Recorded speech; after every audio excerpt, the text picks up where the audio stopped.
Hi hello வணக்கங்க. இன்றைக்கி நம்ம என்ன செய்ய போகிறோம்னு பார்த்திங்கன்னா, நைட்டுக்கு பாலக்கீரை கூட்டம் சப்பாத்தி செய்ய போகிறோம். அது பாலக்கீரை கூட்டு எப்படி செய்கிறதுன்னு பார்த்திங்கன்னா, முதல்ல பாலக்கீரையை பொடி பொடியாக நறுக்கி வச்சுக்கோங்க. அதுக்கப்புறம் இதில் பார்த்திங்கன்னா பெரிய வெங்காயம் 2 போட்டிருக்கேன். அப்புறம் பூண்டு ஒரு 10 பல் பூண்டு போட்டிருக்கேன். அது கூடயே கொஞ்சம் தேவையான அளவு காரத்துக்கு எவ்வளோ தேவையோ அவ்வளோ மிளகாத்தூள் போட்டு இதை நம்ம நல்லா பேஸ்ட் அரைச்சிப்போம். ஹாய் ஹலோ ஃப்ரெண்ட்ஸ், இப்போது எப்படி நம்ம பாலக்கீரை கூட்டை செய்கிறதுன்ட்டு பார்ப்போம். அதுக்கு கடாயை வச்சு எண்ணெய் காஞ்ச உடனே இப்போ எண்ணெய் காஞ்சிருச்சு. கொஞ்சம் கடுகும் அப்புறம் வெந்தயமும் போட்டுப்போம். போட்டு இப்போ கடுகு பொரிஞ்சு வந்த உடனே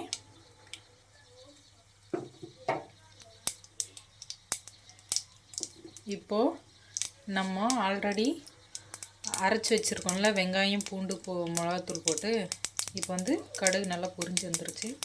பொரிஞ்சு வந்த உடனே இப்போ நம்ம அரைச்சி வச்சுருக்க விழுதை இதில் சேர்த்துப்போம். சேர்த்துட்டு இதை நல்லா கொஞ்சம் தேவையான அளவுக்கு உப்பு சேர்த்து நல்லா கிளறி விட்டுப்போம். இது நல்லா பச்சை வாசனை போகிற வரையும் கிளறிப்போம். இப்போது 5 நிமிஷம் ஆயிடுச்சு.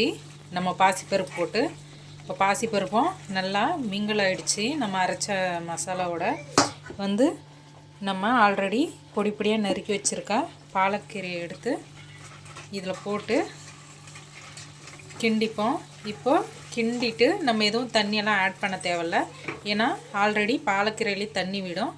அதனால் பாலக்கீரையை நம்ம ஒரு 5 நிமிஷம் இல்லாட்டி ஒரு 10 நிமிஷம் அப்படியே மூடி விடுவோம்.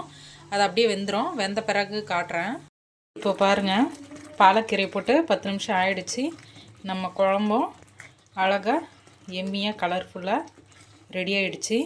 இதை நீங்கள் சப்பாத்திக்கு சாதத்துக்கு எல்லாத்துக்குமே தொட்டு சாப்பிட்லாம். சூப்பராக இருக்கும். நீங்களும் இதே மாதிரி வீட்டில் ட்ரை பண்ணி பாருங்கள். ஓகே ஃப்ரெண்ட்ஸ், தேங்க்யூ, பாய்.